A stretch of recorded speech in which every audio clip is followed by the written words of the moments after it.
Good evening, नमस्कार, स्वागत आपका स्नेहा जी और हमारी तरफ से। स्नेहा, गुड इवनिंग कर लीजिए हमारे दोस्तों को। हेलो व्यूअर्स, ओमिक्रॉन के बारे में हम डिस्कस करने के लिए रेडी हैं। बिल्कुल, ये बेहद खतरनाक है। टोटल केसेस स्नेहा 161 केसेस है। खतरनाक इन टर्म्स ऑफ ट्रांसमिसिबिलिटी। अभी भी शुक्र है इन्फेक्शन जो है माइल्ड देखा गया, अभी तक देखा गया है, लेकिन हम बार बार ये कह रहे हैं कि देखा गया है। आगे कैसे ये म्यूटेट करेगा, आगे क्या होगा, आपको कुछ नहीं पता, इसलिए प्लीज प्लीज आपको अलर्ट रहना है। दो डॉक्टर्स भी हमारे साथ होंगे। अभी तक जो दुनिया भर में ओमिक्रॉन के केसेस आए हैं वो हो चुके हैं 62,426 जी। बाकी दुनिया के doctor Lahariya, doctor Bhati, thank you very much. आप दोनों का बहुत स्वागत, शुक्रिया। डॉक्टर भाटी, जो हेल्थ केयर सिस्टम में जिस तरीके से हमने प्रेशर देखा था डेल्टा वेरिएंट के सेकेंड वेव के दौरान, क्या इस तरीके का प्रेशर ओमिक्रॉन की वजह से भी आएगा? देखिए, इस बार अगर हम कंपेयर करें पिछली बार से, पिछली बार के अंदर हम अगर स्पेसिफिकली दिल्ली की भी बात करें तो दिल्ली में दिसंबर के अंदर हम पिछले साल बात करें तो सेकेंड या थर्ड वेव, मतलब थर्ड वेव दिल्ली के अंदर तो स्पेशली आई चुकी थी। एक चीज का फर्क है पिछली बार और अब में। पिछली बार अगर हम बात करें तो हमारा इस तरह से हर्ड इम्यूनिटी लोगों में नहीं थी, इतने लोग ऑलरेडी इन्फेक्ट नहीं हुए थे, ना ही वैक्सीनेशन वाली ड्राइव शुरू हुई थी। तो एक तो ये वाला फर्क, क्योंकि हमारे ज्यादातर हेल्थ केयर वर्कर अभी वैक्सीनेटेड हो गए हैं। अब इस पे एक चैलेंज है अभी यहाँ पर। देखिए, जिस तरह से हम देख रहे हैं कि 11 स्टेट के अंदर ये पहुंच चुका है, तो ये तो वो डेटा है जो हमने मतलब जो टेस्ट किए हैं और उसके बाद वहां पर ओमिक्रॉन डिटेक्ट हुआ। और ज्यादातर अगर अब 11 स्टेट की बात भी करें तो ये बड़े शहर हैं, छोटे शहरों का डेटा अभी उस तरह से हमारे सामने आगे आया नहीं है। तो ये निश्चित है कि ओमिक्रॉन का जो संख्या है वो अभी इससे ज्यादा होगी। अभी इसकी ट्रांसमिसिबिलिटी के ऊपर हमारे पास डेटा आया, पर यहाँ पर एक चैलेंज है कि अभी हम देख रहे हैं कि विंटर्स के अंदर, स्पेशली ये जब हमने दिसंबर में भी लास्ट ईयर देखा था, विंटर्स के अंदर हमारी जो रेस्पिरेटरी इलनेस है, सांस संबंधी बीमारियां, वो वैसे भी बढ़ जाती है। इस टाइम अगर सर्ज होता है तो वो थोड़ा हमारे पास चैलेंज होगा, क्योंकि मैं वैक्सीनेशन अवेयरनेस कमिटी का मेंबर भी, और अभी हम देख रहे हैं हमारे अनवैक्सीनेटेड लोग काफी ज्यादा हैं, सिंगल वैक्सीनेटेड लोगों की संख्या भी है। इसके अलावा जो अभी जिस तरह से लास्ट ईयर भी हमारा न्यू ईयर और क्रिसमस के टाइम केसेस में स्पाइक आया था, और अभी वेडिंग सीजन भी चल रहा है। ये सब चीजों को देखते हुए निश्चित तौर पर अभी हमें बहुत ज्यादा सतर्कता बरतने की जरूरत है। हाँ, क्योंकि डेटा इस तरह का आ रहा है कि इसमें केसेस पेशेंट्स काफी ज्यादा एसिम्टोमेटिक और माइल्ड सिम्टोमेटिक भी है। जब हम माइल्ड सिम्टम और एसिम्टोमेटिक की बात करते हैं तो वहां स्प्रेड होने के चांसेस थोड़ा ज्यादा बढ़ जाते हैं, क्योंकि अगर आप सिम्टोमेटिक है तो निश्चित तौर पर आप प्रिकॉशंस लेंगे, पर अगर आप एसिम्टोमेटिक कैरियर है तो आप उस तरह से सावधानी नहीं बरतेंगे।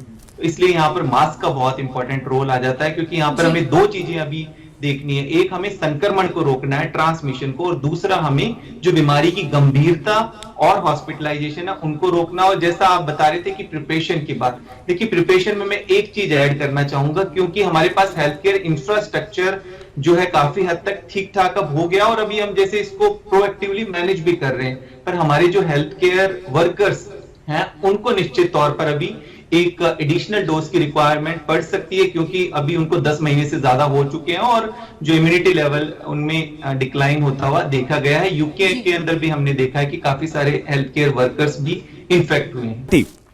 डॉक्टर भाटी, आपने एक बहुत ही इंपॉर्टेंट बात कही थी। आपने कहा था कि हमें से फैलने ना दे, हमारी सबसे जो प्राइमरी रिस्पॉन्सिबिलिटी है वो है।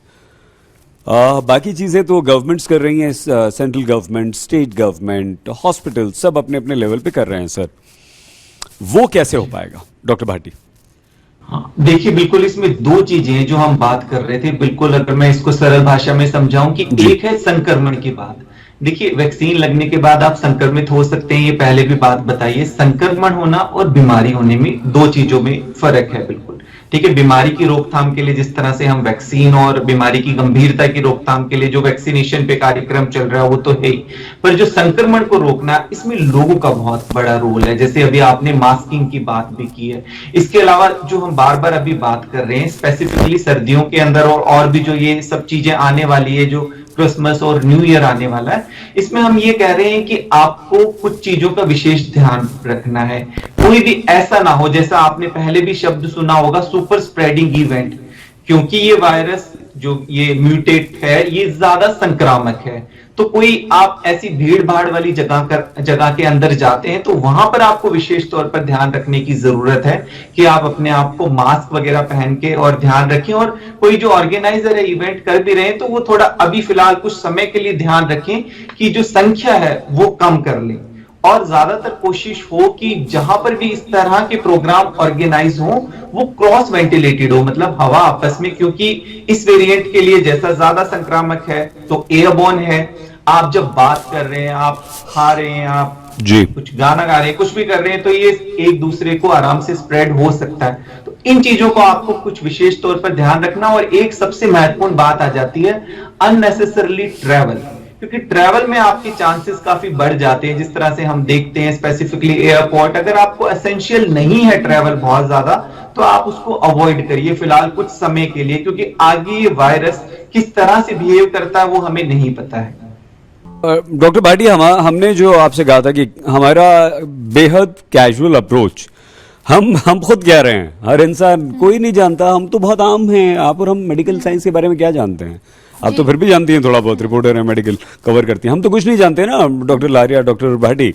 लेकिन हमारे सब साथी लोग कह रहे हैं नहीं नहीं नहीं प्लीज मत डरिए, कुछ नहीं होगा, ये कोई खतरनाक नहीं है। आप हो भी गया, आप अगर ओमिक्रॉन पॉजिटिव हो भी गए तो सर्दी जुकाम टाइप होगा, आपको हॉस्पिटल नहीं जाना पड़ेगा, आप तो घर में ठीक हो जाएंगे बिना दवाई के। लेकिन प्लीज बताइए। करना चाहूंगी एक सवाल, सईद ने जो पूछा उससे जोड़ते हुए, डेल्टा कौन सा खतरनाक था? डेल्टा में मोर्टेलिटी इसलिए हुई क्योंकि सिस्टम क्रैश कर गया, लेकिन डेल्टा के भी तो शायद वही सिम्टम्स थे। Very good. लेकिन एक फर्क इसमें डॉक्टर भाटी, और इसके बारे में हमें थोड़ा बताइए। हांगकांग की जो स्टडी है उसका ये कहना है कि ओमिक्रॉन इस समय लंग टिश्यू में इतना नहीं पाया गया है, सिर्फ ब्रोंकाई में पाया गया है, और इस वजह से ये ज्यादा ट्रांसमिसिबल है। लेकिन क्योंकि ये फेफड़े तक नहीं पहुंच रहा है इसलिए ये ज्यादा सिवियर नहीं। तो सईद के सवाल का जवाब इसी कॉन्टेक्स्ट में डॉक्टर भाटी दीजिए। बिल्कुल बिल्कुल। देखिए, जो आपने अभी हांगकांग की स्टडी का बताया स्पेसिफिकली, वो एक लैब स्टडी है जिसमें उन्होंने जो है ये सैंपल लिया है, जिसके अंदर उन्होंने ब्रोंकाई का सैंपल और ये लिया है। इसके बाद स्टडी का जो कंक्लूजन उन्होंने निकाला है कि ये ज्यादा 70% ज्यादा ट्रांसमिसिबल है, कि ठीक है इसमें वायरल लोड अधिक हो सकता है डेल्टा के कंपैरिजन में करें, बट डेल्टा भी कम ट्रांसमिसिबल तो नहीं था। हमने देखा जिस तरह से कि पूरी की पूरी फैमिली, पूरा का पूरा परिवार इन्फेक्ट हो रहा था, अगर एक जो है पर्सन इन्फेक्ट था तो उससे ज्यादा, कई गुना ज्यादा संक्रामक। पहली बात है कि आप में वायरल लोड इतना ज्यादा है कि आप कोई भी आप सुपर स्प्रेडर बन सकते हो, पहली बात। दूसरा, जहां तक लंग्स की बात कर रहे हैं कि ठीक है वहां पर ये 10% कम, उससे लीथल कम है, मतलब घातक उससे 10% कम है। बट एक चीज यहां पर और है, बहुत सारी चीजें इस पे डिपेंड करती है। जहां पर हम बात करते हैं कि वायरस घातक है कि नहीं, आपकी हेल्थ कंडीशन क्या है, कोमॉर्बिड की और अन्य बीमारियां है कि नहीं है, क्योंकि हर एक पर्सन के अंदर अलग तरह की, अगर एक फैमिली है, एक पूरा परिवार है, उसके अंदर एल्डरली लोग भी हैं, कोमॉर्बिड लोग भी है, और भी अन्य बीमारी वाले लोग हैं, तो जो रियल टाइम डेटा होता है और जो लैब डेटा होता है उसमें फर्क है। तो इस चीज को हमें समझ लेना बहुत ज्यादा जरूरी है, पहली बात।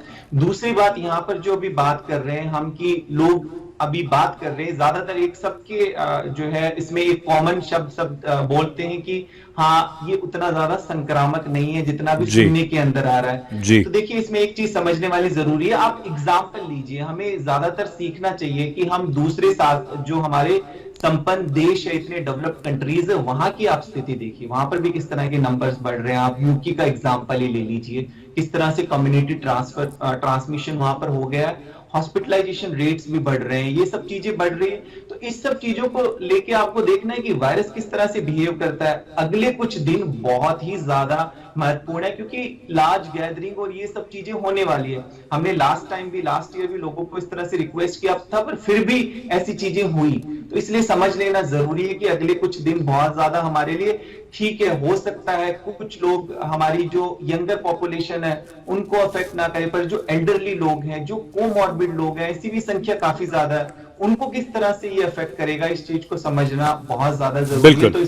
तो बिल्कुल भी लापरवाही नहीं बरतनी। डॉक्टर भाटी, ये अब तय हो चुका है कि जितने भी ओमिक्रॉन पॉजिटिव मिल रहे हैं या जिनमें ओमिक्रॉन वेरिएंट मिल रहा है, उनमें मोर देन 90% ऐसे हैं जिन्हें सेकेंड डोज जिन्होंने ले रखी है।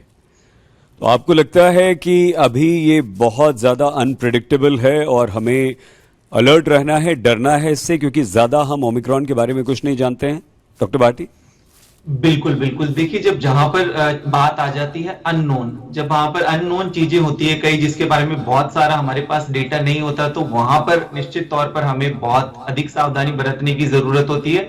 और दूसरा हम बात करें, देखिए इसके अंदर कुछ कुछ जो डेटा आ रहा है, जैसे कि आप ब्रेक थ्रू इन्फेक्शन को ले लीजिए कि आप डबली वैक्सीनेटेड है, उसके बाद आपको इन्फेक्शन हो रहा है, तो जो ब्रेक थ्रू इन्फेक्शन है उसका जो हमारे कोमॉर्बिड लोग हैं, एल्डरली लोग हैं, या जो इम्यूनो कॉम्प्रोमाइज्ड लोग हैं, उनके ऊपर इसका क्या इफेक्ट होगा। या री इन्फेक्शन की भी बात करें, जो कुछ स्टडीज आई है जिनके अंदर देखा गया है, इनफैक्ट हम अगर सेकेंड वेव की बात करें तो उस समय हमने डेल्टा के समय बहुत ज्यादा री इन्फेक्शन नहीं देखे थे, बट इस बार हम जो है जितना डेटा आ रहा है उसमें री इन्फेक्शन भी देखा जा रहा है। तो इसलिए इस पे और ज्यादा सतर्कता बरतने की जरूरत है। पर एक चीज यहाँ पर और है, अभी हमारे पास ज्यादातर लैब स्टडीज आ रही है, जो लैब स्टडीज होती है और रियल टाइम डेटा के ऊपर होता है, उन स्टडीज में भी काफी ज्यादा फर्क होता है। बट अभी फिलहाल हम जो कर सकते हैं वो ये कर सकते हैं कि हमें ट्रांसमिशन को निश्चित तौर पर कम करना है, क्योंकि अगर ट्रांसमिशन हमारा नहीं रुकेगा तो पॉपुलेशन जिस तरह से है भारत की, तो यहाँ पर कोमॉर्बिड की संख्या भी काफी ज्यादा है। और हमें सबसे ज्यादा जरूरी है कि पिछली बार हमारे हॉस्पिटल्स पे हमारे जो रेगुलर वाले पेशेंट्स थे और अन्य डिजीज वाले, वो कहीं ना कहीं उनको सर्विसेज नहीं मिल पा रही थी, क्योंकि कोविड के पेशेंट ज्यादा हो गए थे, तो हमें उनको भी ठीक तरह से सर्विसेज देते रहना है।